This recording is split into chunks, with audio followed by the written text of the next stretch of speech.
Yeah, no, it is. It is. I tell you what, man. Like, well, first of all, welcome into Wake Up 502. I had my the the broadcast on X and YouTube was muted. So sorry about that, people. First of all, but no, you're absolutely right. Like, this Super Bowl is about the most, like, no one. I haven't heard really anything about it. It's been the quiet. I mean, Haven, for you, has this been like the quietest 2 weeks before a Super Bowl like ever that you've heard? Yes. I mean, like, normally Super Bowl is literally hyped beyond all reason.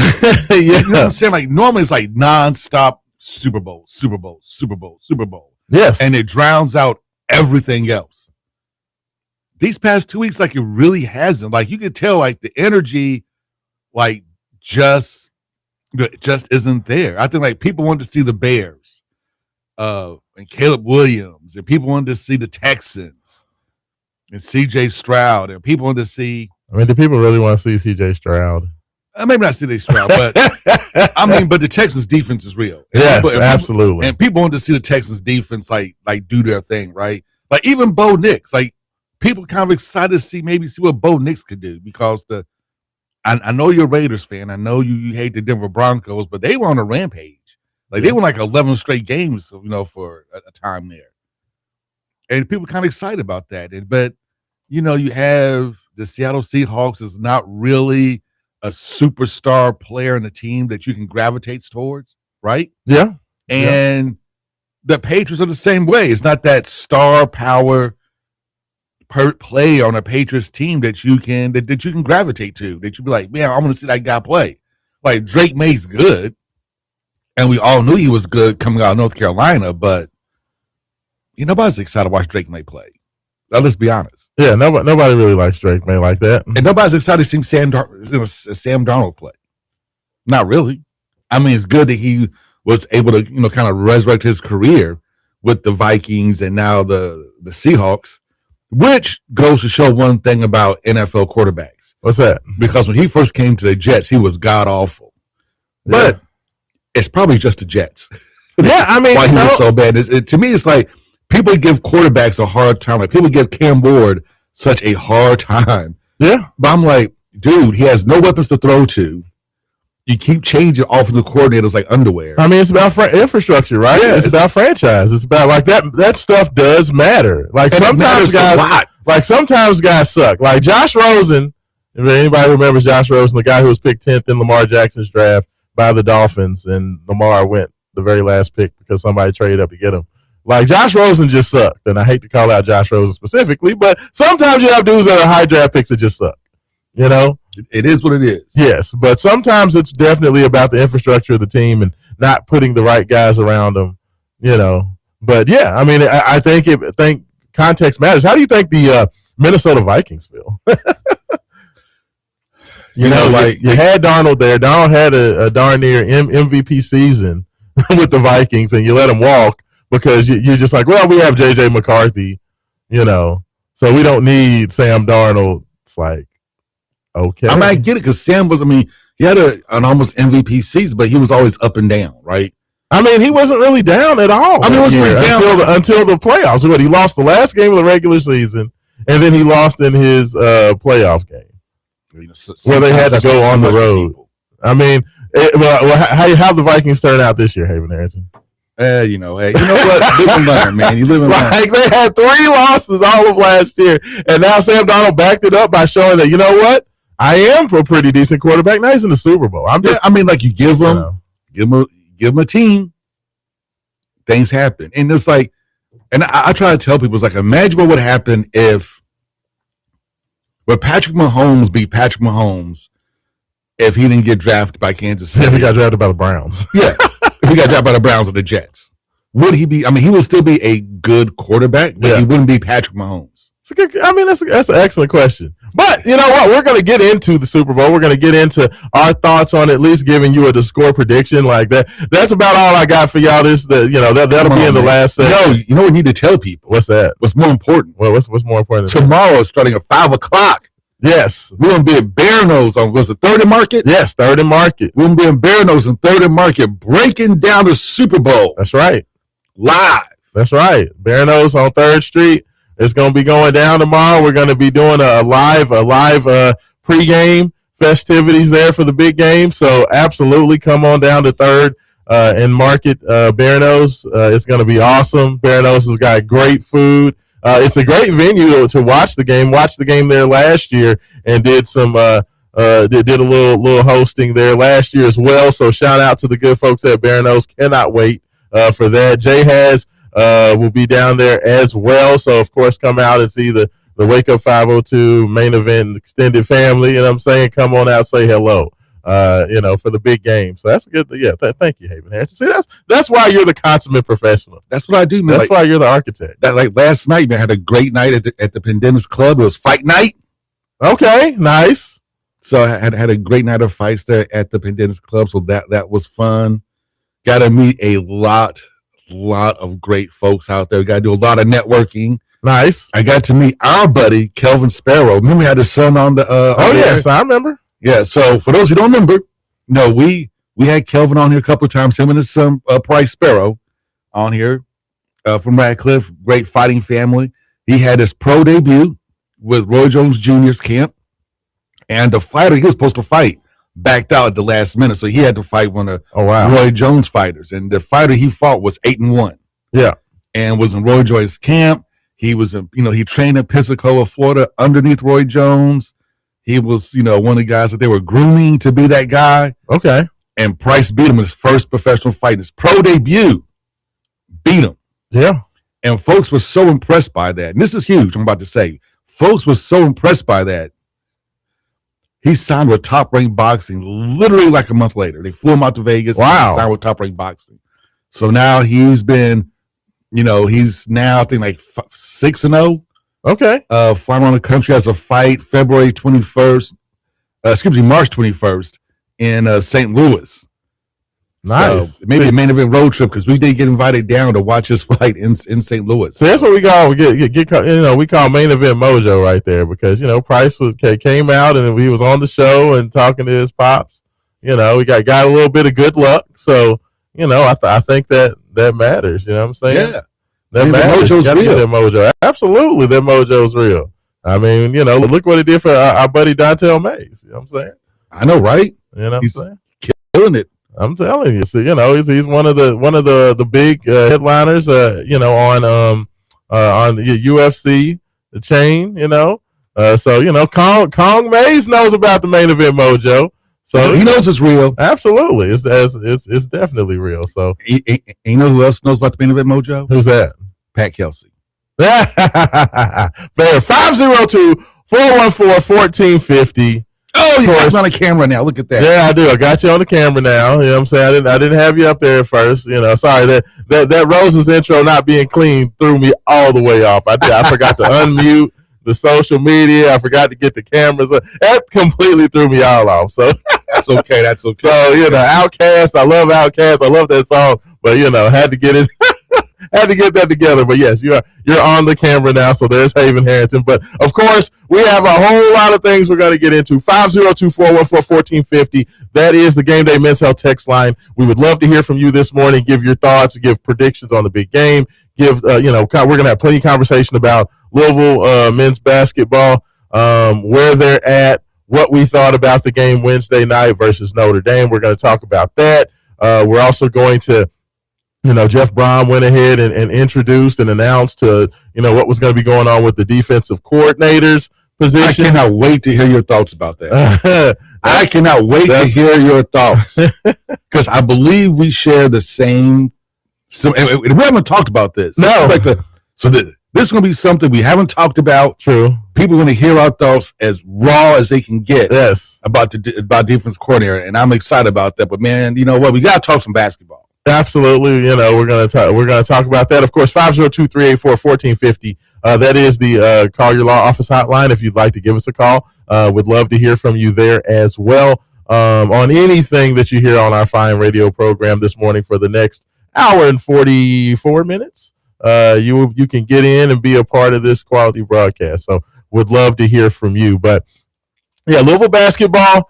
And you know what? And there's one other thing, and I'm going to go ahead and get this out of the way first, just because. I think I know where you're going, but continue, sir. I have been under a little bit of heat for the last 24, maybe 36 hours, talking about Louisville women's basketball. Jeff Walls and the Fighting Lady Cardinals go down to defeat at home versus the Duke Blue Devils, the 22nd ranked Duke Blue Devils. I was extremely critical of the ladies. I was extremely critical of one Tajiana Roberts. But they only lost by 1 point. They lost by 1 point, 59-58. It was a hard-fought game, but it wasn't near good enough. It was a pathetic showing. It was pitiful. And you know what? I hold my teams at the University of Louisville to a certain expectation based on what they've shown themselves to be. And this Louisville women's basketball program this year has shown themselves to be one of the best teams in the country. And with that comes expectations. And I know that, everybody gets a little bit sensitive when you go out there and you are critical of certain teams. And you know what? I treat everybody the same, Haven Harrington. When the Louisville men's basketball team is on some BS, I'm going to call them out. If there are players that are on some BS, I'm going to call them out. Louisville football team, Jeff Brom, when they're on some BS, I'm going to call them out. If there are players that aren't getting it done, like Miller Moss, I'm going to call them out. Especially since now they're pretty much pro athletes. Yes. You really can. And guess what? When the women's team is on some BS and there are players that are not getting it done, guess what I'm going to do, Haven Harrington? Call them out. I'm going to call their asses out. And I'm just going to be honest with you. Like, Jeff Walsh is a great coach. This is not a condemnation on him at all. It's not a condemnation on this team. This team has the opportunity to be a Final Four team this year. This team can get Louisville women's basketball back to that stage where the fans have been accustomed to over Coach Walsh's tenure, as he is by and far the greatest coach in the history of Louisville women's basketball. This team is very, very good. This team has a lot of players. They have a lot of depth, but they were absolutely and totally psyched out in that game on Thursday night against Duke. I don't know why. I don't know. Like, Haven, have you seen some of those games? The best thing I can describe it to, have you ever seen some of those games where your team comes into a game and they almost, you kind of coach them to say, hey, make sure you pay attention. This team has a lot of shot blockers. So, you don't want to go too far. You got to make sure you get shots off quick because they might block your shot. And your team starts playing really kind of crazy because they're so in their own heads about, okay, I was told this team is a shot blocking team or this team is really long, so I've got to do something extra to get, you know what I mean? Like where you're in your own head. Have you ever seen that with a team where they just come in and you can tell they're not playing like themselves because they're just completely psyched out? Yeah, that sounds like Scott Satterfield's football team. Anytime we played a big name, that's a good point. That's fair. Yes, absolutely. Like we were, but yeah, Scott Satterfield playing Kentucky, always psyched out. Yes, like just completely in their own heads. I would say Rick Pitino versus Kentucky. Anytime he got Louisville, ready to play Kentucky, always psyched out. And for whatever reason, like this Louisville team has played South Carolina this year, one of the top 3 teams in the country. They've played UConn this year, the undefeated and number 1 team in the country. They've gone on the road and won at ranked teams like North Carolina this year. Very good NC State team on the road went there this year. Louisville played more loose and free in those games versus those teams than at home in their own building versus a Duke team that's good, not great, had 6 losses in the non-conference schedule coming into this. And we're completely in their own heads. And I don't know if it's on the coach. I don't know if it was the way they prepared for that game. But for whatever reason, everybody played tight. Everybody played erratic. Everybody played undisciplined. And it was ridiculous. The product that I saw out on that court on Thursday night from who the women have shown themselves to be this year, for them to be playing like that on February 5th, after a full season almost of excellent basketball, was pathetic. It was terrible. It was a crap performance. All the players were completely in their own heads, but Taj Roberts, young lady who was an all ACC, all freshman, all world freshman last year, one of the best freshmen in the country, led Louisville's team last year as a true freshman. She's just been disappointing this year. She had a great game versus South Carolina and helped Louisville to just about win that game. Had a shot to shoot a three to win it at the buzzer and missed it, but had a great game. And she's been hot and cold this year. She's been good at points. She's been bad at points, but I called her out specifically because when you go out there and you're 0 points, 0 rebounds, 0 assists, a couple of turnovers, and a couple fouls, and that's all you give in 28 minutes of work, like, she just has disappointed me with her this year. Like, to me, she's not bad. She's fine, but she's literally the same player she was last year as a freshman. And it's just that, like, on Thursday, it just highlighted the fact that, in my personal opinion, Haven, she looks like a young lady who was very satisfied with her freshman year, and she was very satisfied with all of the press clippings that she was getting, and she just did not put in the commensurate amount of work to take your game to the next level. And that's what she looks like. And that was what I said on Friday night, and it rubbed some people the wrong way. And that's okay. That's fair. That's fair. You can have your opinions on it, but I feel like my analysis, I'm not one of those people that doesn't watch the team all year and then comes out when there's a quote-unquote big game and have something to say. I watch religiously every Louisville women's basketball game. I comment all the time. I know the whole roster from top to bottom. Okay, like, I watch them. I'm not just somebody coming in from the top rope, coming off the side, talking reckless. I watch all the games, and I understand the talent. Taj Roberts has the opportunity to be one of the best players in college basketball. So when I say I'm disappointed, if this would have been Kenai Rooshaven Harrington, and I felt that Kenai didn't put in the work, and he comes out here as a sophomore and looks exactly the same way he did as a freshman, guess what I'm going to do, Haven Harrington? Call his ass out too.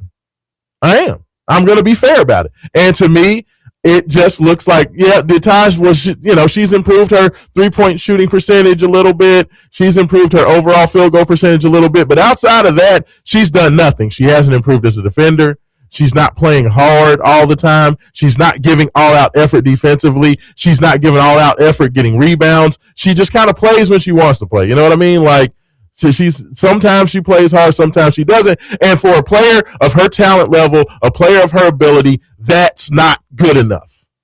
If you want your team to be a Final Four team, if you want your team to have an opportunity to win a championship, and I think that they are good enough to get to a Final Four and compete with the best in basketball. Oh, wow. I do. This year, they can do that. They're good enough to do that. But Taj is supposed to be the leader of this team. She's supposed to be the best player. You're only as strong as your leadership. And she's just not holding herself to that standard. You can't, game in and game out. You can't have zero. You can't have a zero stat line. Zero impact. Like, you can't. If your shot's not going well, Haven, that's fine. If you're not shooting the ball well, that's fine. Lock in on defense. Get a steal. Get a deflection. Get a rebound. Do something. Like, half the time she looks like she just does not care out there. And that's my only issue with that young lady. She's super talented. I'm hoping that she will bounce back, get on a heater, and finish this season the right way. But I have kept my mouth shut about this all year long, and I have not called that young lady out. But it came to a head on Thursday night because she should be better, and I expect better. Well, and if you want to have a focus on women's basketball and you want to talk about how Louisville fans and Louisville media, you want them to respect the women the same way they respect the men, I'm giving you the respect of that, and that's why you get the good and the bad. And that was a BS effort on Thursday night, and Taj was unfortunately the leader of the BS effort. So do you think, because you said they played tight, honestly, I didn't get a chance to watch the game. Yeah. But you said they played tight. They're in their heads. Shooting airball layups, Haven Harrington. Wide open layups, airball layups. So my thing was this, because ESPN like really, really hyped that game. Yes. They really hyped that game. Yes. Do you think that the hype of that game just got to them? I do. I think that they were just... Because my thing is, as good as Louisville's women's basketball team has been, yeah, they really haven't been hyped by ESPN nationally. Well, I mean, they have a few games. But a few games. The NC State game, they were hyped. I mean, of course, the South Carolina game was huge. But not like this. They opened... I mean, that's not true. I mean, they opened the season against UConn. Their first game of the year was against the number one team in the country. It was, yes. So, like, I mean, it's not like this is a team that's not used to having attention on them. So I'm not going to give them that excuse. Absolutely not. All right. Well, I tried. Nah. I tried. I mean, that's a good question. But no, they've been on ESPN Big Stick several times this year. South Carolina was on ESPN. UConn was on ESPN. NC State was on ESPN. They have been the headliner for several games this year. And this is Louisville basketball. This is a team that has been to the championship game multiple times. This is a team that's been to the Final Four multiple times. There's an expectation that comes with it. No, you don't get that excuse of, I was scared and we're not used to being in it. No.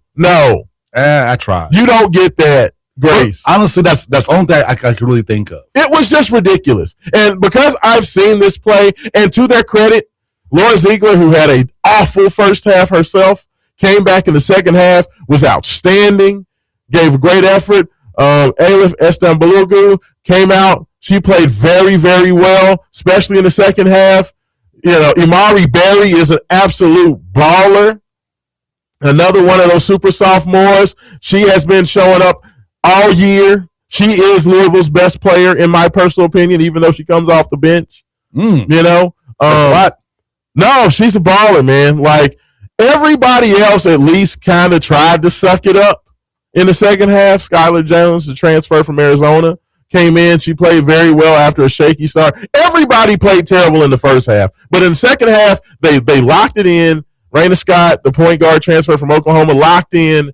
They got it together and at least tried to get back in it. But Taj just was awful. And, like, it sucks that she had to have that bad of a game in that big of a game. But it's been an issue all year long. And South Carolina, she played hard and she played motivated for the full 40 minutes. And I don't like that, because every game should be South Carolina to you. Every game you should be going out there playing hard, giving full out effort, every game should be like that. And it just was not. And she has not done what she needs to do. So my hope is she takes this criticism and proves me wrong, and proves that she is that man, and she can take it to the next level, Like, show me, prove it. But I'm just going to give you that was not good enough on Thursday night. I'm sorry. Like, I am a person that I will say the quiet things out loud. And while other people think it's rude or it's mean, oh, you can't talk about the women's team like that. Man, whatever. This is Louisville basketball. I don't care if it's men or women. Like, we set a standard here. This is a championship program. The men's team is a championship program. The women's team has been right there and aspires to be that. So with that comes championship expectations. So we expect championship level effort. It is what it is. Hey, we're going to go ahead. We're going to get to our first break. When we come back on the other end, we have a lot more to get into. Raashaan Myers, Haven Hedge, we're going to talk about this Louisville basketball team, what we saw against Notre Dame, what we like, what we didn't like, and what we need to see moving forward. Yours, the Wake Up 502, Big X Sports Radio. We'll be right back.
And welcome back in. Welcome back in.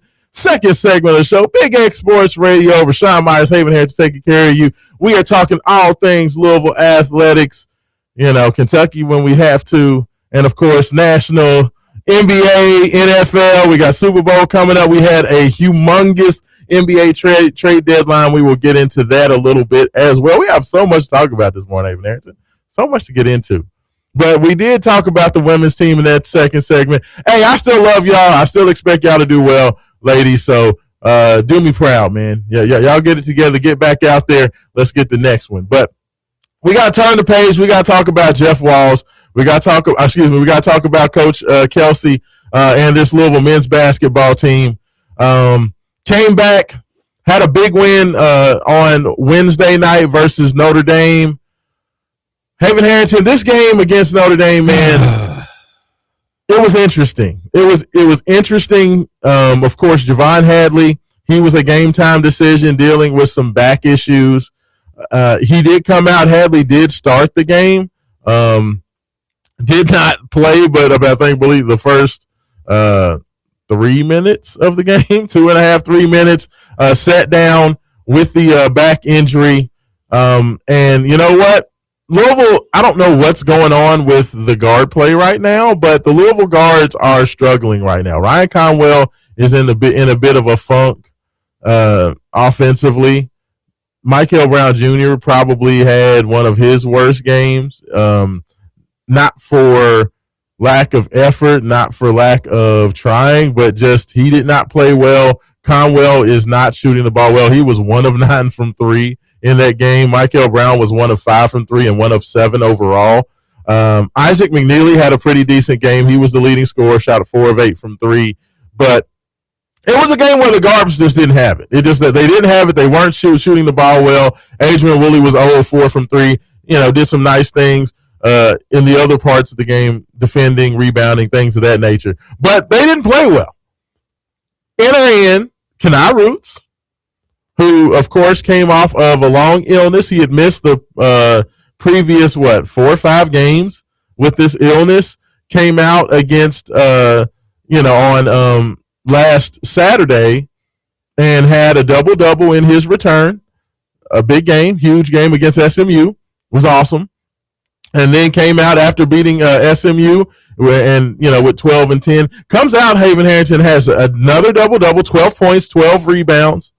5 of 9 from the floor, 1 of 2 from 3, had an assist, just did a little bit of everything. Kenai was all over the place. And guess who came back, Haven, after pretty much, I don't know if he was on the side of a milk carton. I don't know if he was in witness protection, but we finally had a resurgence of Mr. One, Kason Pryor. Had not played at all, had not logged a minute over the last about 3 games. Kason Pryor comes off the bench. Coach Kelsey had begun to get some questions about why Kason was not playing, what was going on with him. And before and prior to the Notre Dame game, when Coach Kelsey was asked about it at his media availability, the only thing he said about Kason was pretty much, in terms of Kason, he said, in this program, you've got to be ready to play, and you've got to bring it, and you've got to bring a certain effort in practice, and you've got to be ready to play. And I took that as a very interesting comment as, like, what does that say to you, Haven? Like, when you hear Coach, when you bring up and ask about a player, and he says, you've got to be replaying, and there's an effort in this, effort and being ready and doing the right things in this program is important. What does that say to you about the player that you're asking about? Yeah, normally he's not ready to play. Something's going on behind the scenes. You think he's dogging it, right? Yeah, he's not really working hard. He's pouting. He got in trouble in practice or something. Whatever. That's what it sounds like to me. That's what it sounds. Attitude's bad. Something. There's something going on that we're not going to discuss publicly, but I'm going to let him know and wink to everybody in the media know that something's not right with this dude. But if he gets right, he'll be back on the court. Yeah, I mean, you're talking about one of the highest paid players on the team. He was one of the highest paid players on last year's team, was expected to be a huge part of last year's team, was expected that he would at least be a contributor this year, and had not played at all. Well, with the injury to Javon Hadley, Cason Pryor was finally got his opportunity to come out and play decent minutes. And I tell you what, Haven, in his 15 minutes of action, Cason Pryor comes out after not playing a minute. He got extended run both the first half and the second half. 10 points on 5 of 6 shooting, 5 rebounds, and an assist. In his 15 minutes of work. 10 and 5 ain't bad. No, not at all. I mean, he had you can tell he wasn't, I'm not going to say rusty when he first came in. Yeah. But he did have a couple of quick fouls. Yeah. When he came in, a couple of bad fouls, I would say. I'm not going to say bad fouls, but just being overly aggressive. Well, that's his game, though. Yeah, being overly aggressive when you really didn't need to be that aggressive, a lot of reaching in and things of that nature. But he kind of settled down, and he had a great game. Well, Cason is a guy that I felt, and I've said this earlier in the year, that it felt like Cason was a guy that because he wasn't getting, normal extended minutes where he was playing. When I say extended minutes, I'm talking about when he's in for a segment, getting the opportunity to play a full segment, 4 to 5 minutes. Okay, that's considered extended minutes. Cason wasn't getting that opportunity. Cason he would basically come in and he was getting a minute, 45 seconds, minute and a half, and as soon as he did something wrong, he was gone. And Cason is a guy who's not an efficiency player like that. He's not a guy that I can come in, run up and down the court real hard, get you a couple of rebounds, not take any silly shots, and just be a perfect little Stepford basketball player. Like, that's not who Cason Pryor is. Cason Pryor is a guy who's a quote unquote, feel basketball player. He's a guy that, the longer minutes he plays and the longer he's on the court, he's going to put his impression on the game, because Cason Pryor is a very instinctual basketball player. He's a very active and aggressive basketball player, and he just has a nose for the basketball. And what we got reminded of on Wednesday night is when Cason Pryor is left in the game to be a chaos agent, which is what he is, he makes things happen. He'll get deflections. He'll get steals. He'll get, he'll make nice putbacks. He'll be around the rim. He just knows how to make things happen. And that's who he is as a player. And the thing, Haven, that I've continued to beat all year long is, I told you, people want to give all these excuses for why Cason hasn't been playing. Oh, well, he must be hurt. Oh, that knee's just not right. Everybody made every excuse in the world. And I'm like, when he's on the court, I'm not seeing him limp. I'm not seeing him not sprint back. I'm not seeing him give effort. I'm not going to give him the excuse that Cason's not ready to play. I just don't think the coaches are giving him enough run.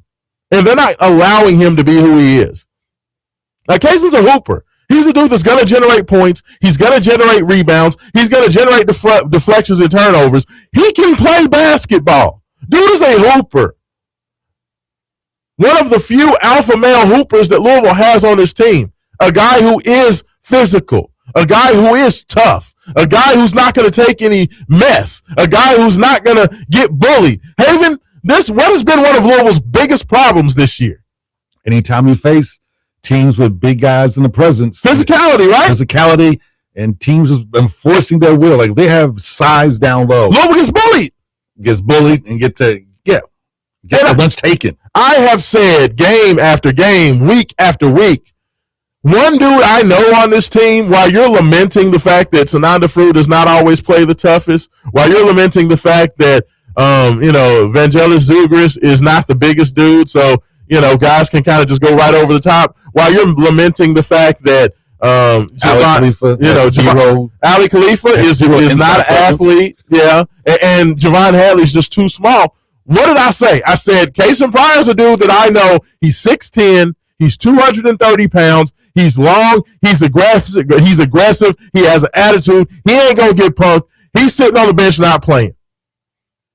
I'm not giving excuses, just like you tried to give the women's basketball team in the last segment, Haven, trying to give them an excuse, trying to give them a reason. I wasn't going to give the women that excuse. I'm not going to give the men that excuse to just say, oh, well, Cason obviously is still hurt. That's bull crap.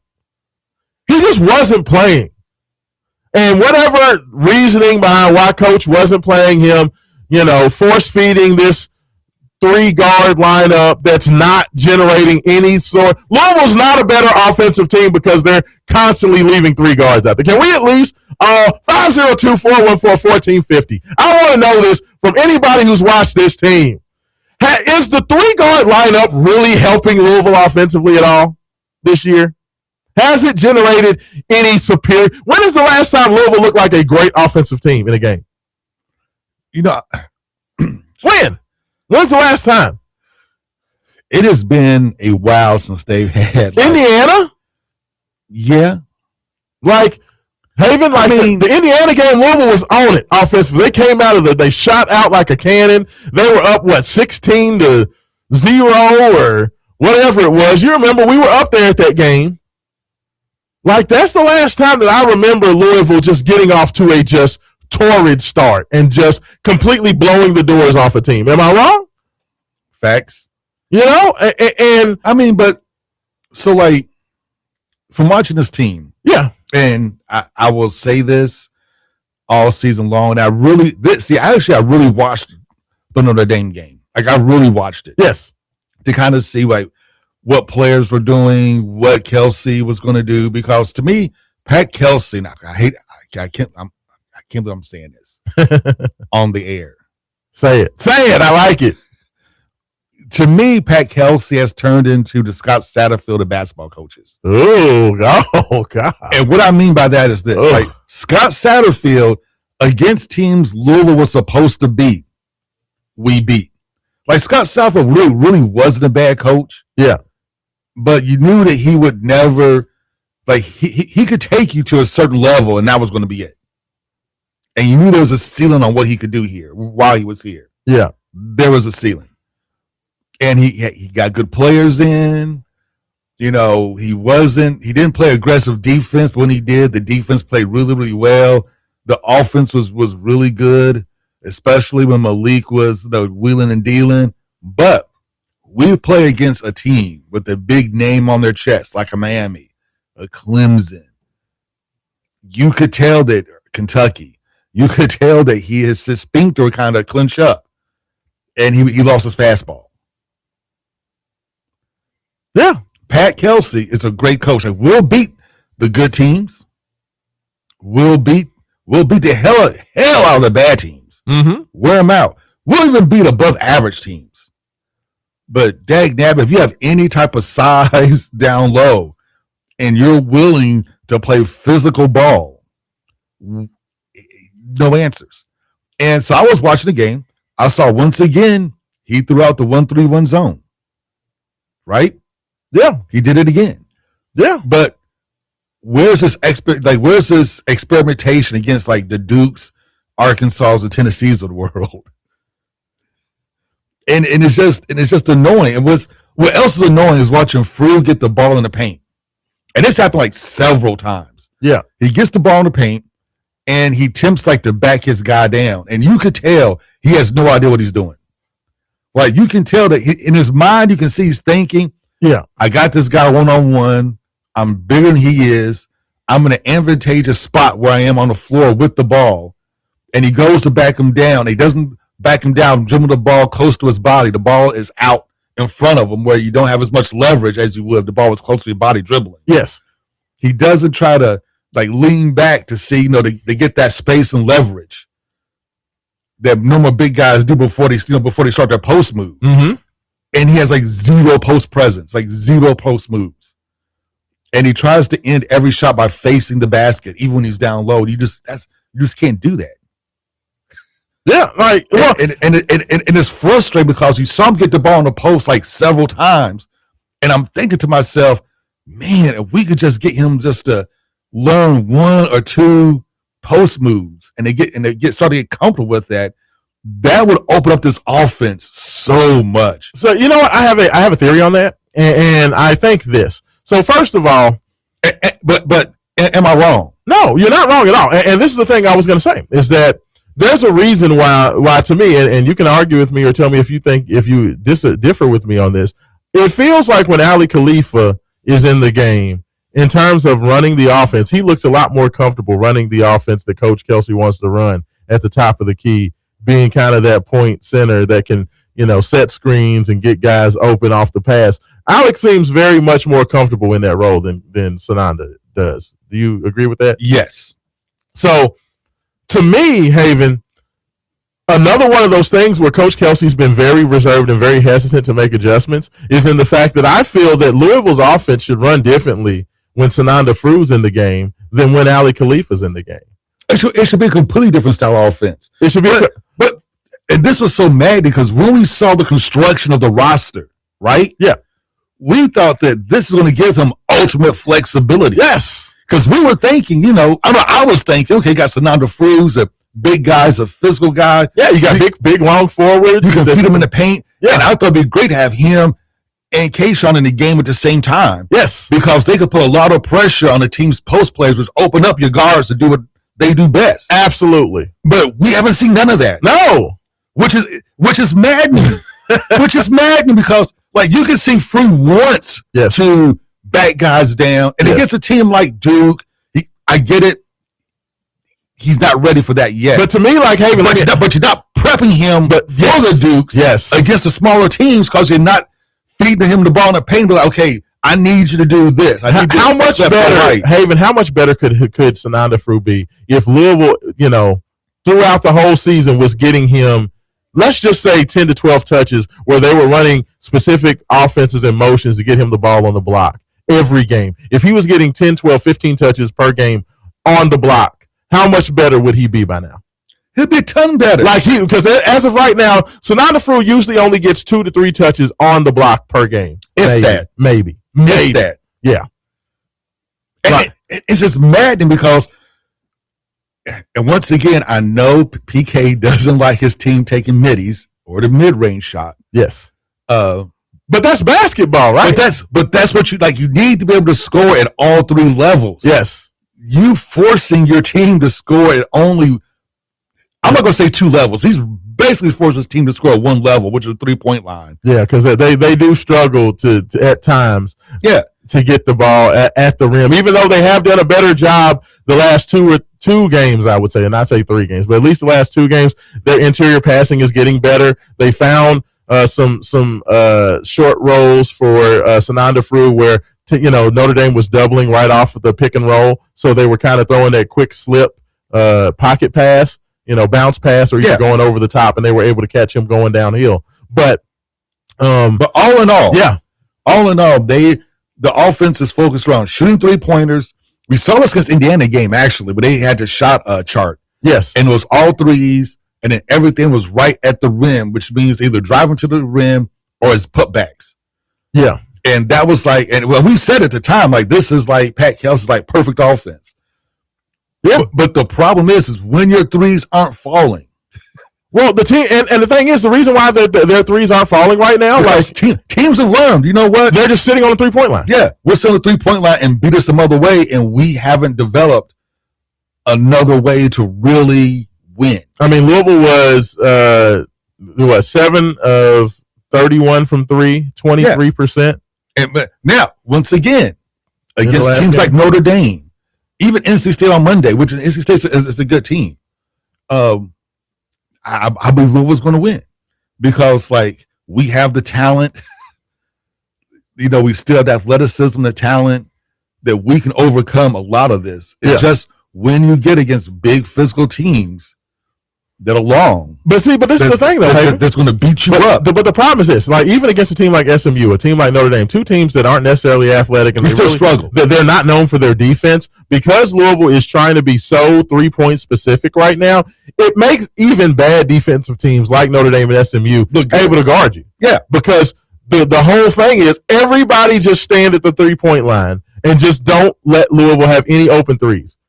Even if we have to give up a backdoor here or there, Louisville's not really looking to do that. So just ignore that, and everybody just stand at the 3-point line. It makes you super easy to guard, and they can't drive against you. They're not going to shoot anything in the mid range. They're not going to dribble in 1 or 2 steps and take the easy wide open shot. They're not going to throw the ball into the mid range and shoot that shot. So you don't even have to guard it. You don't have to worry about it. You know how easy that makes you defend, because this is the whole thing. That whole only 3-pointers and only layups sounds good in theory, and little nerds put it on there. I'll talk about analytics and talk about these are the best shots in basketball, and this is why you should do this, and this is why. But okay, that's fine in theory, but basketball isn't played in theory. And guess what? Every possession that you play, you're not going to be able to get a layup or a 3-point shot. So guess what? In those chances where you don't have those, then guess what becomes the best shot? A mid-range shot, a floater. And Louisville's been kind of just refusing to take those types of shots, and because of that, they've made themselves super easy to guard. And that's why you need a Kason Pryor, because he's willing to live in the mid range. And this is where Alec Khalifa kind of becomes a hindrance, because he gives you nothing almost below the 3. Well, I'm gonna tell you what. One of the guys who's been one of the most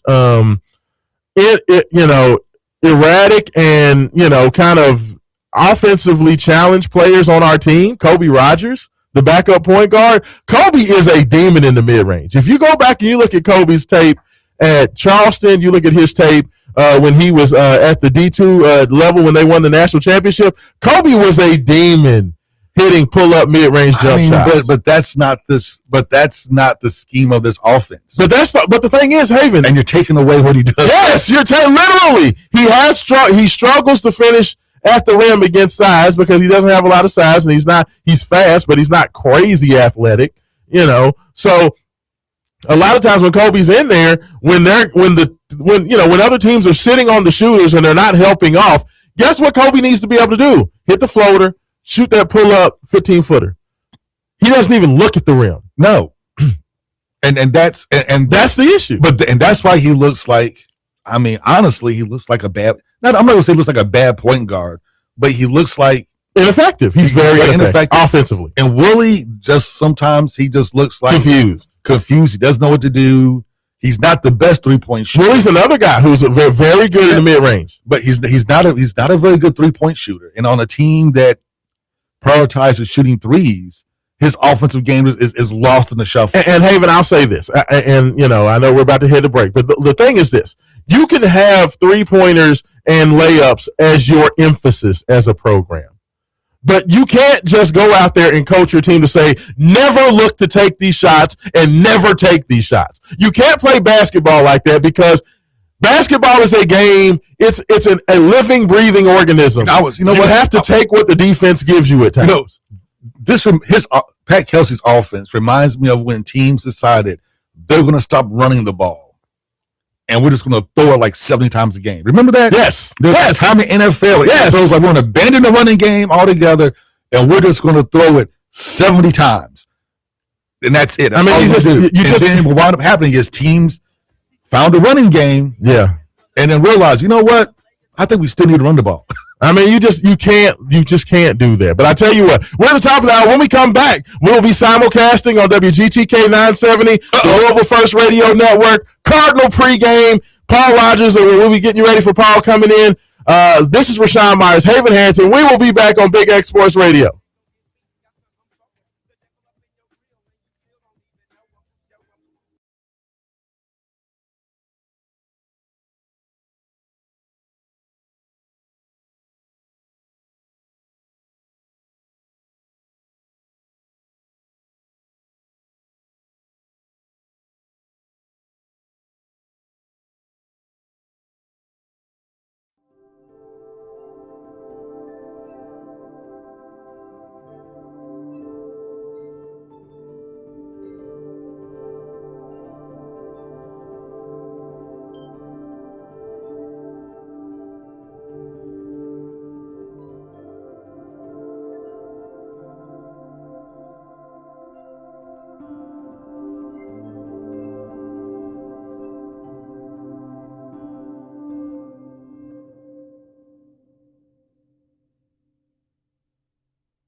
96.1 FM, 1450 AM, Big X Sports Radio, Raashaan Myers, Haven Harrington, Wake Up 502, simulcasting live on 970 WGTK, counting you down to tip off. Cardinals taking on the Wake Forest Demon Deacons there in North Carolina. Cannot wait for this game. So glad everybody's joining in for Cardinal pregame on the Louisville First Radio Network. Haven Harrington, good morning. We've been talking this morning so much. We did a little bit of Louisville women's basketball early. We did a little bit of Louisville men's basketball looking back at Notre Dame in the second segment.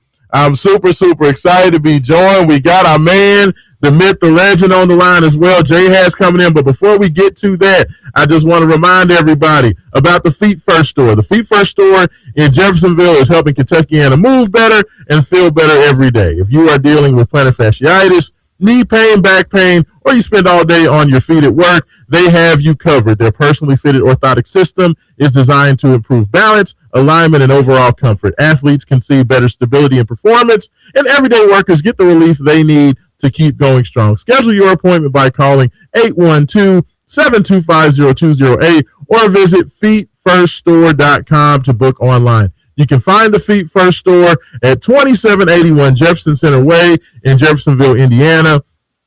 Give a shout out to my man, Chris Cannon. Does a great job there. He's the owner, proprietor of the Feet First store. He knows feet, people. As passionate as I am about Louisville athletics, Louisville sports, football, basketball, women's basketball, that's how passionate Chris is about your feet. That man knows everything and, will get you together. I struggle with back pain, foot pain. You all know I still am out on the court. I'm hooping every week. I like to get out there and play ball. I'm out there with the young cats running full court. Feet First is one of the reasons that I'm able to do that. They help me stay out there. You know what I'm saying? I can still get up there. I can't say I'm dunking right now, but I can still grab the rim right now.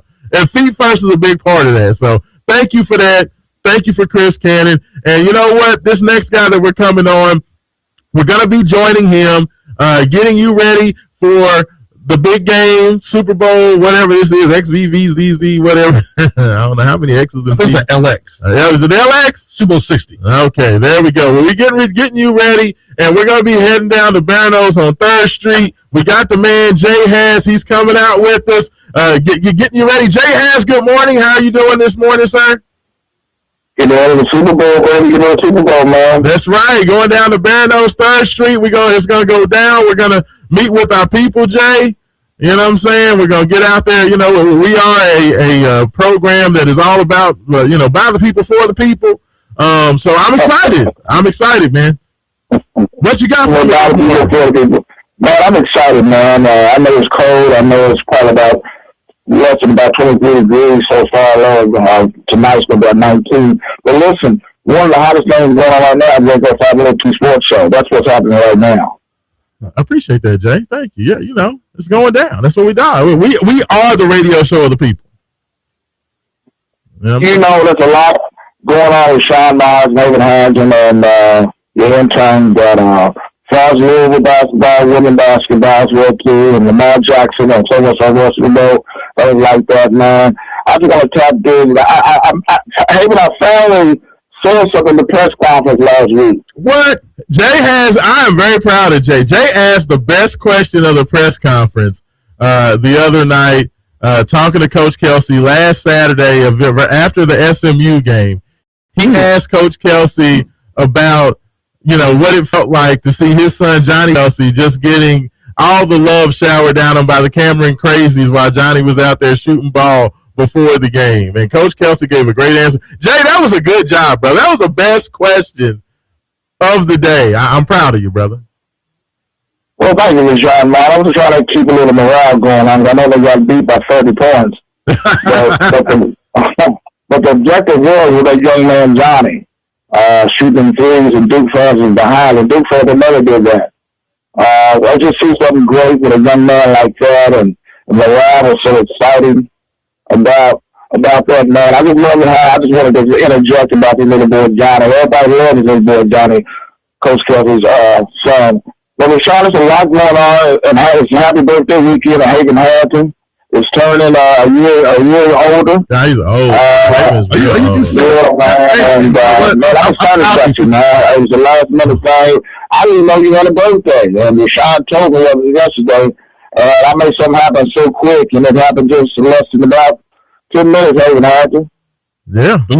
Main event mojo, baby. That's what I'm talking about. And now we're doing a little Super Bowl preview, pregame down there at Meadows on 3rd Street. Yeah, so it's going down. That's why everybody's got to come out and be a part of it. Ain't that right, Jay? Man, come on out to 3rd Street, 3rd and Market, to Meadows Pizza, one of the best pizzas in the city. And come and show your love for Haven Hack and the 3rd. We're celebrating his birthday, a Super Bowl weekend. You can come, bring him a Christmas card, or what kind of card we'll bring him and show us some love.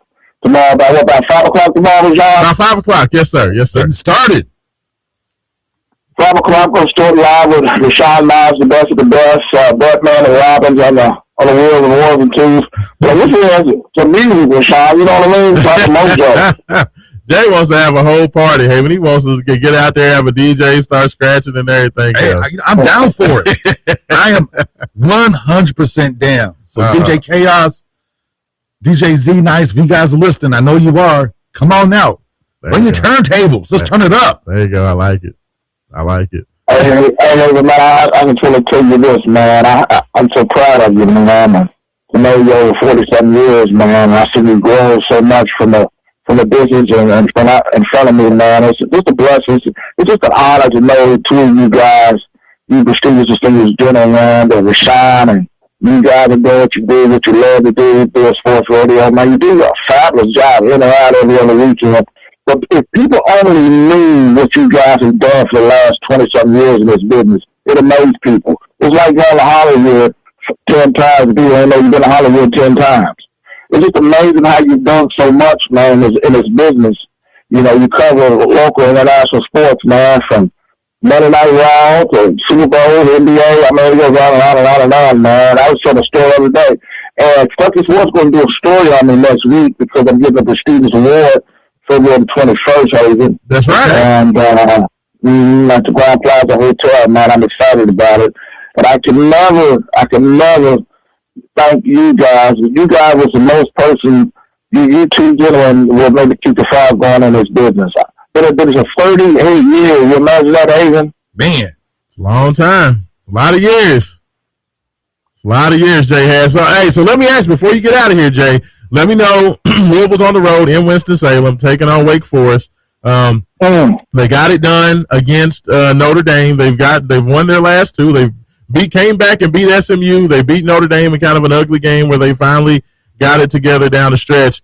How you feeling about the game down there at Winston-Salem? Wake Forest doesn't look like they're going to have their point guard today. Looks like he's going to be out. Javon Hadley, he was out with a back injury. I don't know if he'll be back. They said he could possibly play. How are you feeling about the Cardinals this morning? It'll be tough. Coach Cousins going back home, and he's going to be proud. Going to be happy. Going to do a lot of booing, and Louisville should win by 10. Okay. I like it very much. Okay, well, all right. So, but last thing before I get you out of here, it is Super Bowl weekend. So you got to pick who you rolling with, the Seahawks or the Patriots? Who you got?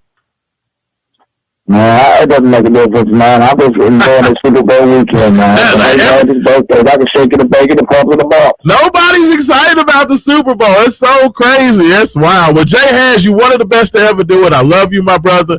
Appreciate you, man. Gonna talk to you very, very soon. Hopefully we can watch this Louisville victory, and then maybe Tennessee can make us happy and knock them cats off down in Lexington tonight. Yes, right. There we go. Appreciate it, Jay. Jay has, there he goes, the man, the myth, the legend himself, Haven Harrington. I really need Tennessee to beat Kentucky. Kentucky cannot sweep Tennessee this year, Jay.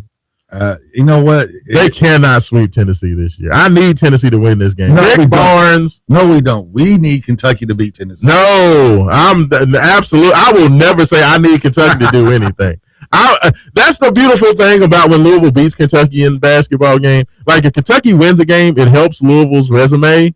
But if Kentucky loses, I can laugh at them and listen to post-game shows where they're all whining and crying and talking about fire Pope. Every time they win a game, they talk about we could make a Final Four. Every time they lose a game, they say Pope needs to go. You know, it's hilarious. I'm not worried about Kentucky and Tennessee. Who cares? What I'm worried about is Demon D. Hilarious. Absolutely. Hey, so Calmise, their point guard, number one, they did announce that he's going to be out for this game. He's kind of been their hub of their offense. Very nice, savvy point guard. He's not going to be there. You would think that bodes well for the Cardinals. Michael Brown Jr. coming off of a tough game last time out. I would expect that he's going to bounce back, Haven Harrington. Like, what do you want to see today? Now, Coach Kelsey, my man, shout out to my man, Matt McGavick. He asked Coach Kelsey after the last game, after the Notre Dame game, because Louisville has been getting off to slow starts. Horrible. That's been a horrible start. Their last 4 games, Haven Harrington, Louisville has been outscored by 26 points the first 4 minutes of the last 4 games. That is crazy. 26 points they've been outscored in that first segment. So Matt McGavick asked Coach Kelsey after the game, straight up, he's like, Coach, with getting off of these slow starts, are you gonna change the lineup up? Is that something that you'll do to maybe get off to a better start, make some adjustments to the lineup? Matt Kelsey said, you know what, Matt? That's a great suggestion. I'm not gonna do it, but that's a great suggestion. So Coach Kelsey just kind of doubled down on the fact that his way is the highway. He feels like he knows what's best for this team and who should be starting. Would you make an adjustment to the lineup at all? To me, like, my lineups will be dependent on who we're playing. Yes. And our matchups, because I still feel that we have a very versatile team. Yes. And you can mix and match players and play several different styles. So to me, whoever I'm playing is how is going to dictate who starts. Yes. Like some games like against Duke, Javon Halley wouldn't start. I would start Kenai Roots because he's bigger, longer, and taller. I would start both of them. So it's the funniest thing about this. And would give me, I would start him and Kayshawn Pryor. Okay, yeah. Yeah, absolutely. I would love that. I would love that. Like, that was my starting lineup. Everybody else be the same, but I would put the 2 bigs down there and let them work. That's me. So what I would do, I would opt for a 3-man front down low. Like, I like Hadley in there because Hadley he has the versatility. He can guard 1 through 4. He's smart. He can handle the ball. He can shoot it well enough. He's still shooting about 40% from 3 on the year. I would love to see a Javon Hadley, Kenai Roos, Sananda Frew front. Yes. Like those 3 guys together, I think that gives you the best, offensive, defensive combination to where those guys are not going to hurt you on offense, but they're also a lot better defensively. They're a lot better rebounding the ball. They have a lot of length. I just love that lineup. But, for whatever reason, like I said, Coach Kelsey has just been absolutely in love with this 3-guard lineup. I personally don't think that the 3-guard lineup has paid much dividends, which is why I don't know why we're force feeding it to where you feel like they just have to be out there. Like, Isaac McNeely does not have to be on the court 30-some-odd minutes every game. Like, I think that Isaac is shooting the ball well. If anything, honestly, I'm going to be real with you. The way guys are playing right now, Ryan Conwell's not playing well right now. Maybe you take some of those minutes from Conwell and give Isaac McNeely more, minutes at the 2. He played the 2 at Virginia. He's been playing out of position at the 3 all year long. He's never played the small forward position in his life. He's not defended that position very well at all. Teams are looking to isolate him and attack him. Like, those would be some of the things that I would look at doing. Something needs to be done with this 3-guard lineup. Like, to me, a more traditional set where you go with 2 guards, 2 forwards, and a center, to me, is the best for this team's versatility. It's the best for their defense. It's the best for their rebounding. And honestly, they've been the best unit when they've played together. And that's the kind of weird thing about this team, Haven Harrington. For a team that's like so based on analytics and so based on the numbers, it feels like they're not scouting themselves. Because if you're looking at your own scout, you would know that the numbers say that the team has been better when they've played bigger. Yes. On both ends, offensively and defensively. And even though the team has played better when they play bigger, the coaches are trying to force feed this 3-guard thing that's just not yielding much fruit. Well, the problem is you have, with our 3-guard offense, you have Michael Brown, who is the ultimate point guard, right? Yes. He can shoot. He can drive. He can dribble. Most importantly, he can create his own shot. Yes. The other two guards can only semi-create their own shots, right? Like, can they? Neither one of those guys are good off the bounce. They really don't score. Well, Conwell can a little bit. That's what I said. Like, Conwell can a little bit, McNeely can't at all. So the issue is with a three-guard offense, you only have one guy that can really drive, create his own shot, take a guy off the paint, and is a threat to really finish at the rim. Yeah. The other two guys, no. And the tough thing about Conwell doesn't necessarily have the size because he's only about 6'3", and McNeely doesn't have the athleticism. And that's the issue with the three. It's not really. It's like a three handicap guard offense.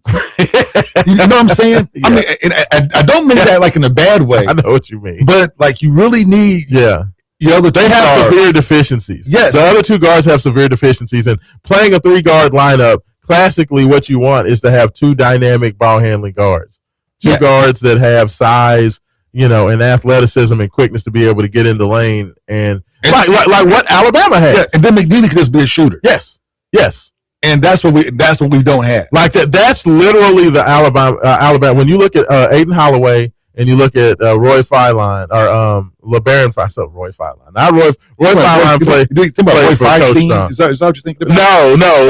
Roy Filine played for Coach Strong back in the day. That was his favorite D tackle of all time. Was Roy Filine. LeBaron Filine, who's the two guard for Alabama. When you have Holloway and you have Filine out there, both of those guys can orchestrate as the point guard and the off guard. Both of those guys are dynamic, getting to the rim.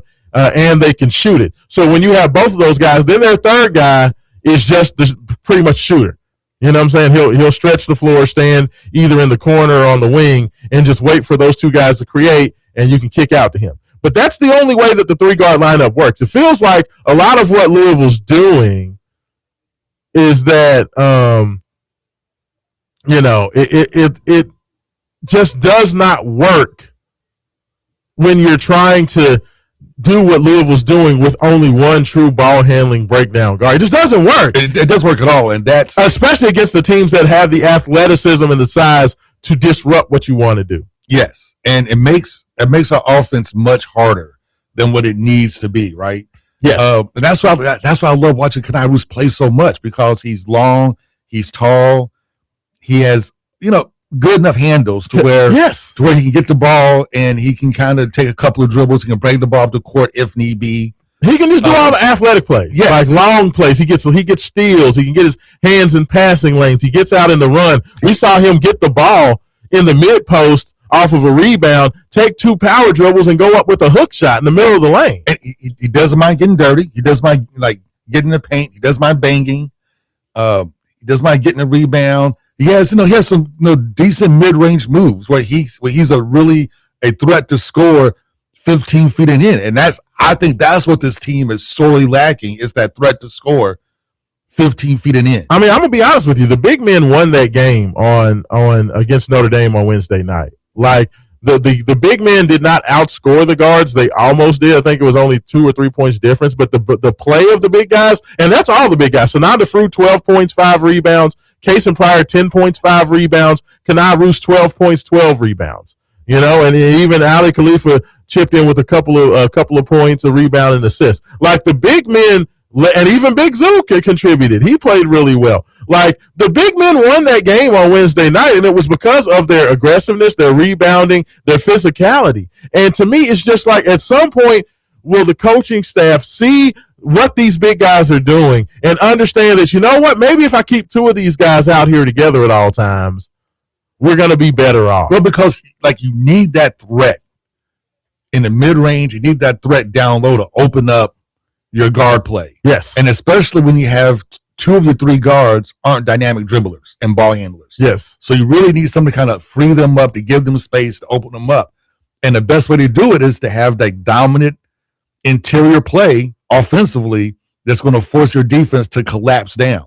Yeah. And, we saw it against the big physical teams like your Dukes, your Tennessees, your Arkansas of the world, and they really weren't concerned about an interior game. Mm-hmm. So they never had to sink down to guard anybody in the post. They could just post us up at the 3-point line and then just beat us up down low, and we just don't have an answer for that. Yeah. Now, Wake Forest is not going to present that problem to us. Yes. And I think when Wake Forest missing their star point guard, yes, Michael should have a breakout game and should eat and eat well.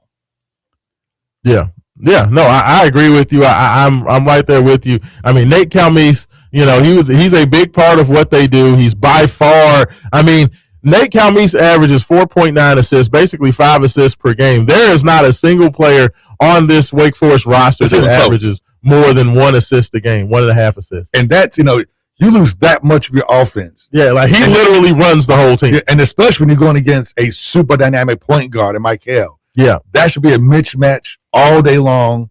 That we should easily be able to take advantage of that. Yeah. So, like, all the stuff we're talking about with want to see better post play, it's not going to hurt us against Wake Forest. Yeah. But this is a great team, I think, especially with, I think Michael's going to have a great game. He's going to be able to penetrate, finish at the rim. He's going to be able to create a lot of scoring opportunities for other guys on the team this game. I expect him to have a lot of assists. This is a great game in which to kind of start working your post players and getting them some work. Yeah, I mean, this is a team that can dominate. This is a team that should dominate. Of their best of guys that play, Trayvon Spillers goes about 6'8". Omaha Ballew's Omaha Ballew's 6'7". Omaha Ballew is 6'8". Trayvon Spillers is 6'7". Cooper Swiger's 6'10". They don't have a lot of size. They don't. And they don't have a lot of size. To be like, this be a perfect game, like, because we know Pat Kelsey loves to experiment against teams that he feels pretty confident we can beat. Yes.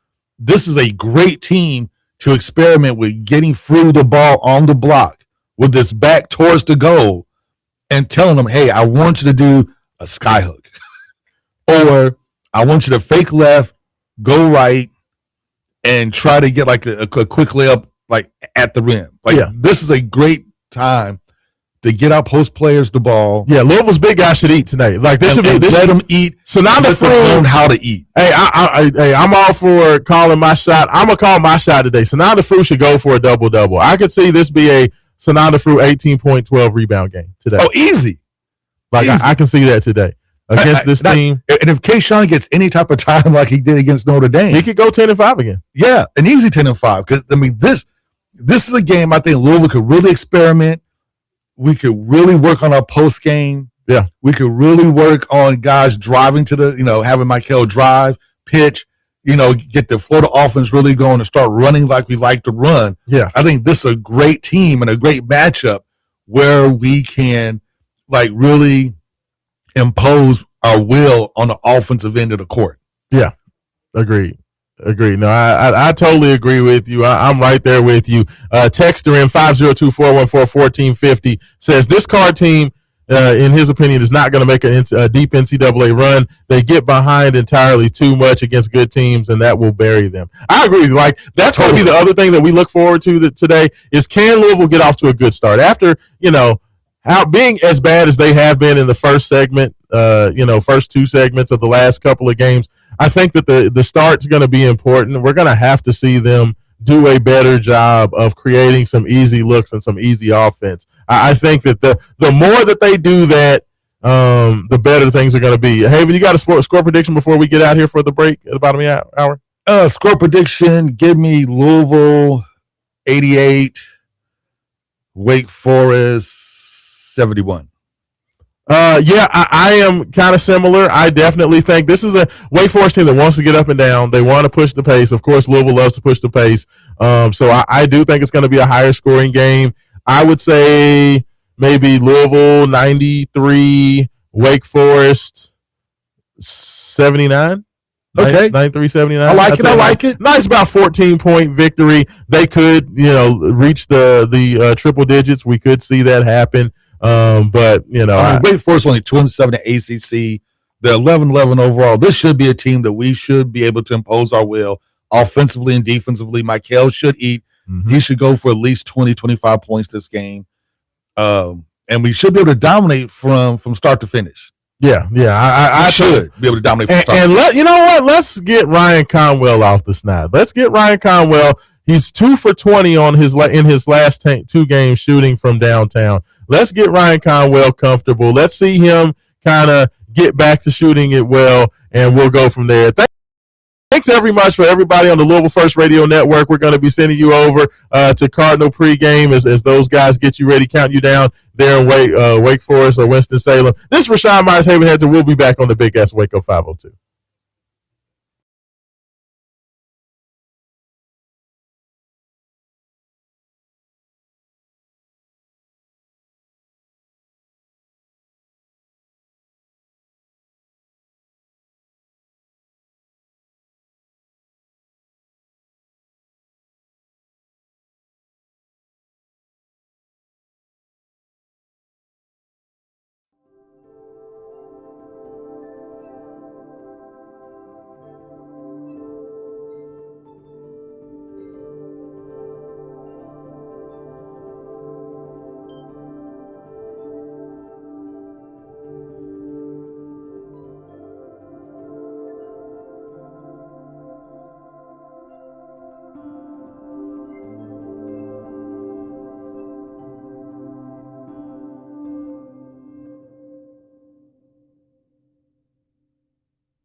The show. Wake up 502 96.1 FM.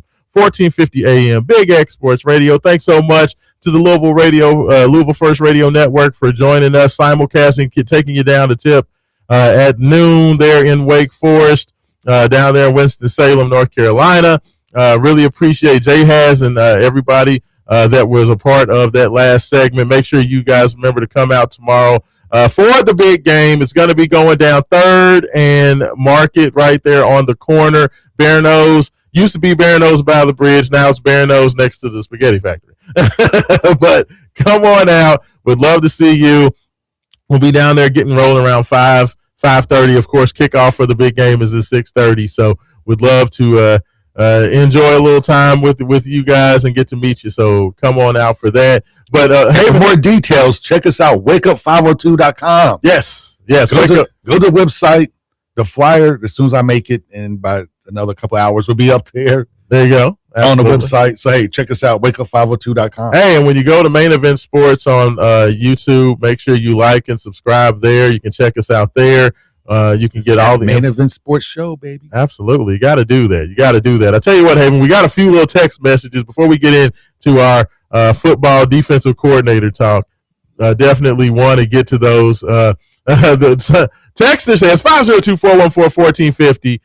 He says the prior hype versus Notre Dame was false bravado. Ooh. He will go back to being just I mean, look, like I said, I think that Kason Pryor can be a guy who's a consistently, impactful player, but I think that he has to get more minutes on the court. I think one of the reasons that, as you said, Kason Pryor was before now was because he just was not getting consistent minutes. He's a dude that has to be on the game, running up and down, running around, doing those types of things. I just think that that's the type of player he is. He's the type of guy, he has to get into the flow of the game. Yes, and it's impossible to get in the flow of the game when you're playing only 2 to 3 minutes. Especially for him. He's not that type. He's not a microwave type of player. That's just not how he goes about doing things. And, when you're not that type of player, it bothers him. He has to be out there on the court. I think the more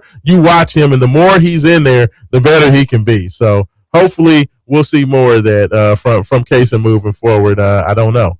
We shall see. Texter says, good morning, Wake Up 502. Main event, happy Black History Month. Thank you for that. Happy Black History Month as well. Even if, Donald Trump and his people want to do some very foolish things during Black History Month, I'll just leave it at that. He said, Texas says, Rick Pitino and St. John's took care of business yesterday. Absolutely knocked off number 3 UConn. I know that Danny Hurley hates Rick Pitino. Like, Danny Hurley has not lost much over the last several years, but he has lost to Rick every year the last 3 seasons. So I'm sure he's very annoyed by that. Texas says, these next 4 games, Louisville should go 4-0 or 3-1. If anything else less, we should hit the panic button. Yeah, I mean, I agree. Louisville, that was the whole thing I said about, after the Duke game, I said that I felt that Louisville should go out there and win 10 of their last 11 games. And I meant that. That was not kind of pie in the sky. Like, when I looked at the teams that they were playing, the ability that they had to go out there and impose their will, I felt that Louisville should win all these games. I agree with you, Texter. To me, the game at North Carolina is the big one. Like, that's a tough game. North Carolina has the size. They have the athletes to kind of give Louisville some trouble. So I think that's where you may see them, maybe have some issues. But outside of that, I agree with you. Honestly, at this point, the book is out on his team. And, we all know what type of team's going to cause us troubles. Yeah. So when that bracket comes out, you can look at the matchup and you can pretty much tell how far we go. Yeah. Like, literally, before we play a game, you know exactly how far we would go by looking at the matchups. Yeah, I mean, unless this is upsets. Yeah, unless there's some upsets or Louisville just gets on a crazy hot shooting, that they just shoot very hot in a game. For the most part, I feel like you kind of know what's going to happen. I mean, it kind of is where it is. But I think that for me, this Louisville team has they have the personnel to be better than that if they want to be. Okay, I know we said this preseason, but I'm going to say it again. I believe, and this is just me, and I'm not the basketball guru that you are. Yes. So you can tell me if I'm wrong or not. But to me, the way this team is currently constructed, we have like a Final Four level talent team. I believe. Yeah.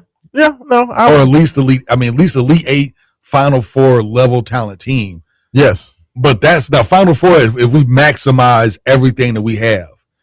Elite 8, if we kind of don't maximize but have more of an inside presence, I think we could be that kind of level team, but I don't think that the way we're playing guys now, I don't think it'll happen. Yeah, I mean, we have a versatile team, but it's not being very versatile with the guys we have. Like we should be able to play. We're being stubborn. Yes. I'm just hoping that Coach Kelsey can see the production that these forwards are giving us these last several games, and I'm just hoping that he will make some slight adjustments to, because at the end of the day, you want to win. Like at the end of the day, that's the whole point. And last year, he did an excellent job of adjusting on the fly because he, had the limitations. This year, you don't have those limitations, so you have the ability to do a myriad of different things. So you know what? How about you go out? You can play big. You can play small. You can have a team that attacks the mid range. I mean, a team that can attack the 3-point line. But we just haven't seen that yet. We've seen a team that can attack a 3-point line, but we haven't seen the team that could really consistently attack the mid range. We haven't seen a team that has gotten the most out of its post players. And I think that's a hindrance. And like I said, because of us not taking advantage of our versatility, big physical teams will always be a problem for us. Yeah, agreed. Texter says 502-414-1450 says this style of play of only 3-pointers and shots at the rim is a fun and entertaining style to play until the team you root for practices that philosophy. PK is either going to have to get elite talent everywhere elite talent every year or change his coaching style to survive at this level. I agree with you. I just think that totally. I think that it's nice in theory to say you want every shot to be a 3-pointer or a layup, but during the course of a game, every shot's not going to be that. Like if you have a team that's good defensively or a team that's forcing, is taking away something. Like I said, the way teams are sitting on the 3-point line. If they're going to just sit at the 3-point line and they're going to post their big 7-footer like Yugatolu, it's SMU's big man last Saturday. If they're going to just post Yugatolu at the rim and they're going to leave all their guards sitting at the 3-point line, guess what that leaves open, Haven Harrison? All that middies. Yeah. Mid-range. Like, you've got to take that shot because guess what? If you start taking that shot and you hit 1 or 2 or 3 of those, guess what they have to do? Guards have to sag. They have to sag, and guess what that opens up, Haven? The 3-point line. Hey, the 3-point line. Or the center has to come out. That's basketball. Which opens up the paint. That's basketball. It's... I'm saying it's like when teams refused to run the ball in the NFL for a couple of years. Yes. And then teams started to run the ball and they realized, you know what? We really need a run game. You know what? We need to start draft running backs again. We just can't plug any old body in the running game and expect it to work. Yeah, I mean, literally. Texter says 502-414-1450. Morning wake up 502 crew. Looking at Coach PK, consistency of playing his players out of position, then why should future players be encouraged to come play for the Ville? I mean, I think that Coach Kelsey, because Michael Brown and his success this last month is going to be very paramount because I think that he and Kenai Roots, because of the style of player that they are, the build that they are, they had the number 1 player in 2027 in the gym last Saturday when Louisville played SMU. And I love the fact that he was there. I can't remember the young man's name, but he is 6'10", 230 type guy. So to see Kenai go out there and have a big game coming off of his injury, to see Kenai go 12-10, be really athletic, do a lot of nice things, as a big forward, a big versatile forward, that's awesome because guys say, man, that's a style that I can play. So you've got to hope that guys see Michael Brown and what he's able to do. You see guys like Kenai Roots and say, you know what, I can play in the system because, Coach Kelsey's system is run. You get fun. You get to run up and down and you get to press and you get to shoot threes. But, every player wants to play fast. Every player wants to do it. But it's a lot harder to do in practice than it is to just say you want to do it. It's very hard. It's very difficult style to run, and you have to have the right personnel out there. So I think my hope is that Coach Kelsey is learning what types of players he needs to do what he needs to get it done. But also, I need Coach Kelsey to lean a little bit more into defensive basketball, because I don't think that he's leaning into the defensive side and bringing in enough good defensive players. Like, I love Javon Hadley, but you can't consistently win with a 6'6" power forward. No. You just can't.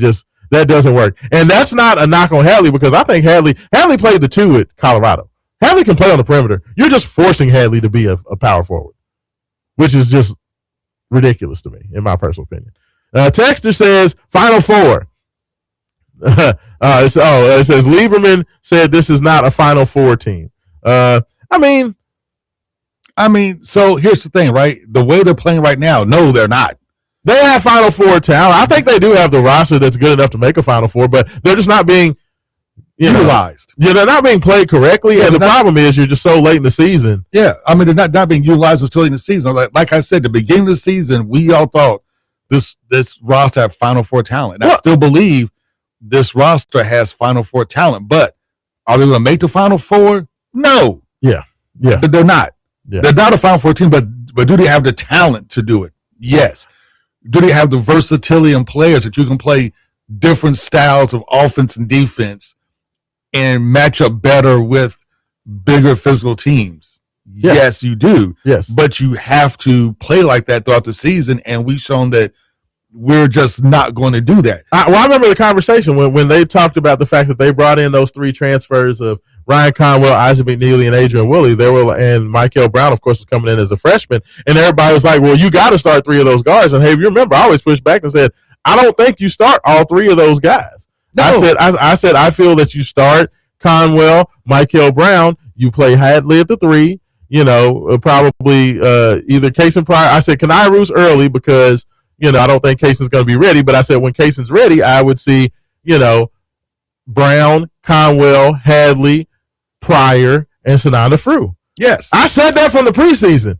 I thought that's what we would see. Unfortunately, Coach Kelsey just was like, no, we're going to play all these guards. The other thing that, and I've said this to you in private, I guess I'll say it in public as well. When I watch our team play, especially our bigs, I'm not sure we have anybody on the coaching staff that really knows how to coach post players. That's fair. Because, at this point in the season, Frew should at least have 1 or 2 go-to moves when he gets the ball on the block. Yeah.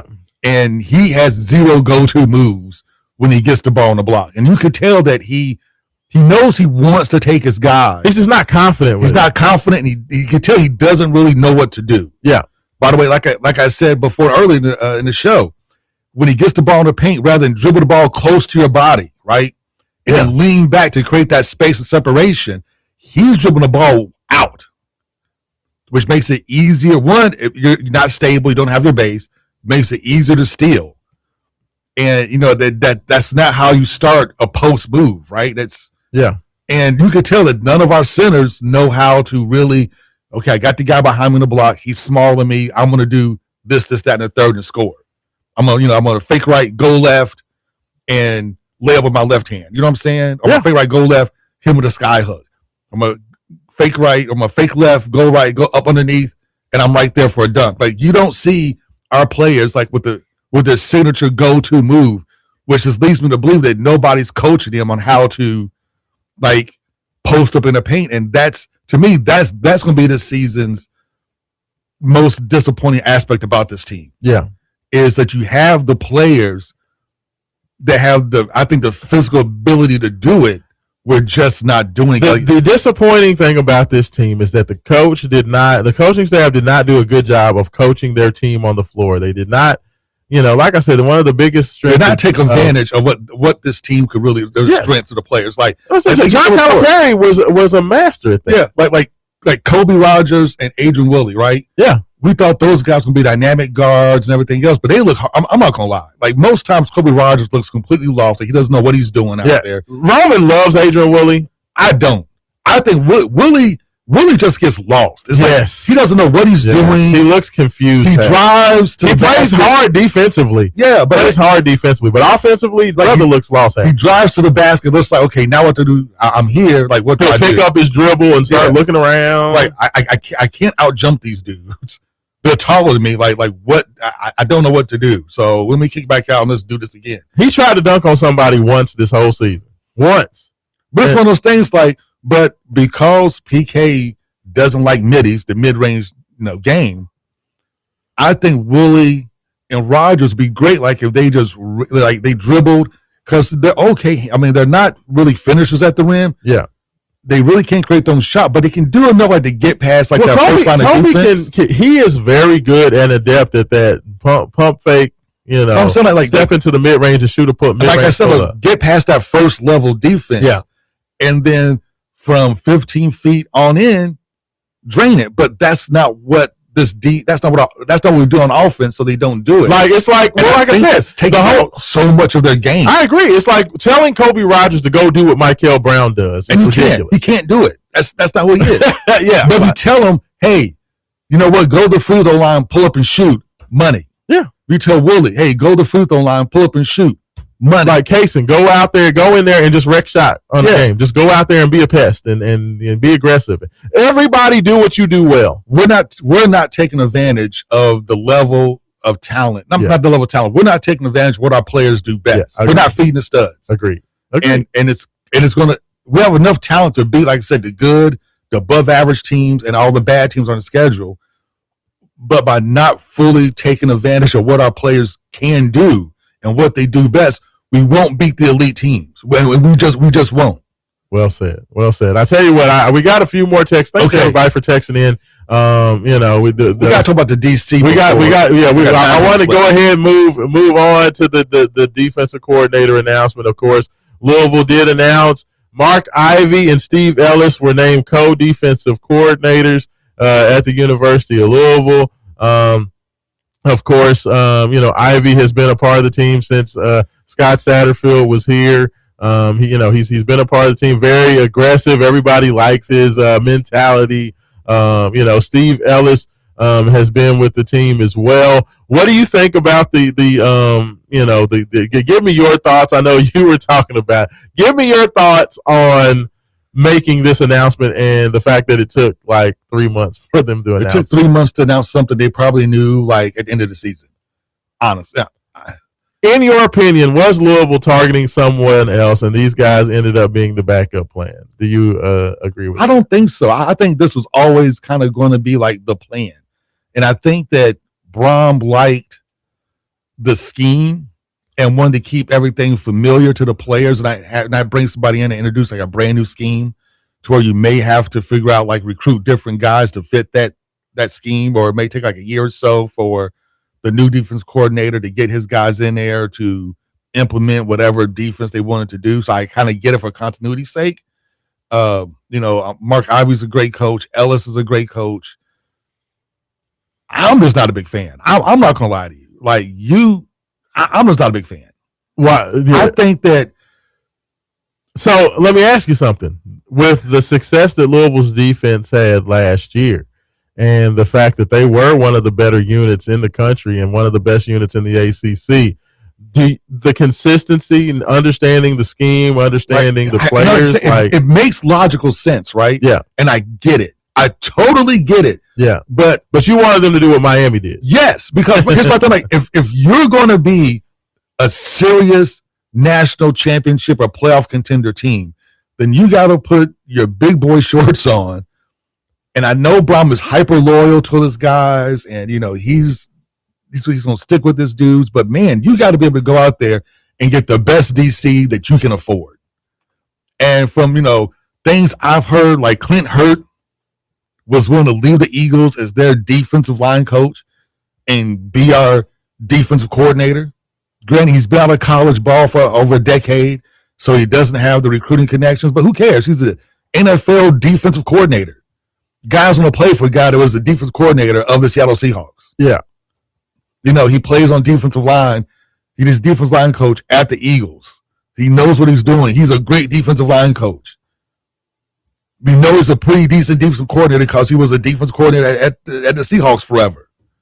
So I'm just like, man, like, and we saw what happens with Miami, right? Miami gets a new defensive coordinator, and they're a completely different team. Their defense goes from being horrible last year with almost the same dudes being dominant and one of the best defenses in all of college football. I'm going to say this. I'm going to give you my opinion on why all this happened and the way this happened. So the announcement was made that English was stepping away on December 30th, okay? I think it's a nice way of saying and deuces. I don't think so. You don't think so? I think that that's one of the reasons why this took so long is I think that the coaching staff was kind of caught off guard with the fact that English was stepping away. I think this was a Ron English decision, and I think because of that, Louisville had not been preparing to talk to defensive coordinators. But you always have to have a dude in your back pocket. I hear you. I understand. You have to have but because Brown's been a head coach long enough to know you always have to have that dude. I feel like it happened so late in the game, and it was so close to, transfer. It was transfer portal time, and transfer portal, stuff was happening, and they had to kind of lock in on figuring out making sure they got these transfers in.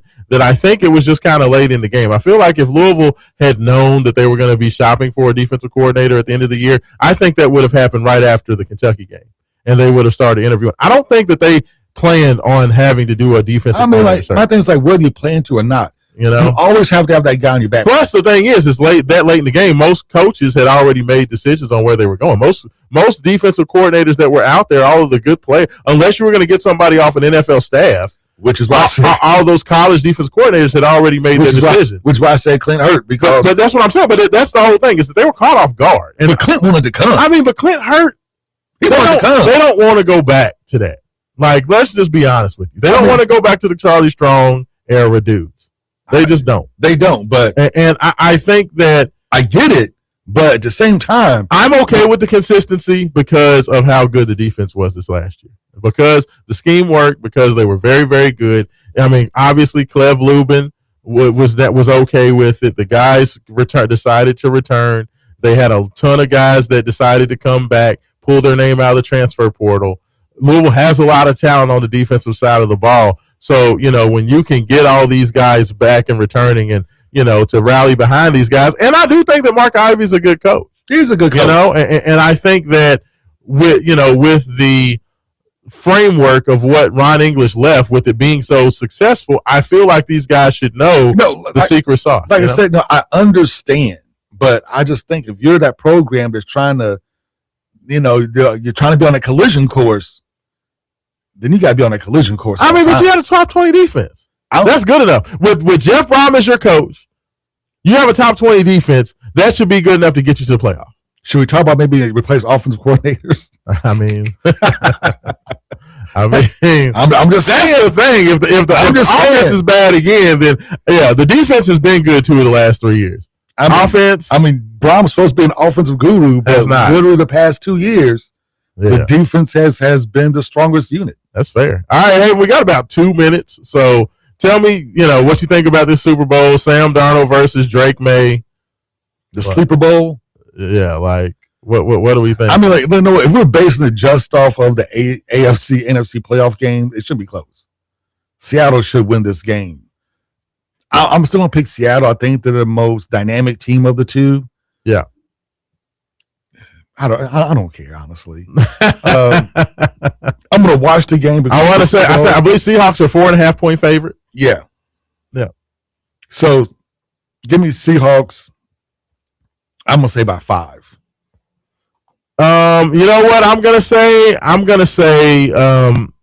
It's gonna be a beatdown. See, the Seahawks are going to drag the Patriots to the river. I don't think they should. I don't think the New England Patriots are any good. I think they took advantage of the softest schedule in maybe NFL history. They had the weakest schedule. They had a very forgiving playoff slate to get here, and I think that the Rams and the Seahawks 2 weeks ago were playing a different sport than what the Broncos and the Patriots were. Well, hold on. We had to give it to the weather. It was that's fine, but they still both those teams were trash.